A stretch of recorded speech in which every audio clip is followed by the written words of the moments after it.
ГСП онлайн. Городские новости сейчас.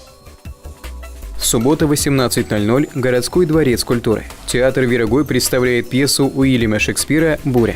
Премьера посвящена Всемирному дню театра. Произведение завершает 80-й творческий сезон Народного драмтеатра.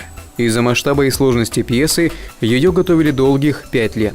Все для того, чтобы передать многогранность постановки. Шекспир, для того, чтобы его слушать, я на сегодняшний день говорю, нужна специальная подготовка.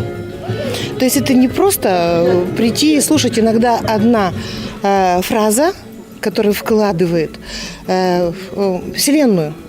Понимаете, здесь и сикарации, и неведомые колдуны, которые говорят, что делает человек. Чтобы сыграть последнее произведение Шекспира, на сцену вышло около 30 человек. Пьеса рассказывает о волшебнике Проспера, законном герцоге Милана, преданного братом.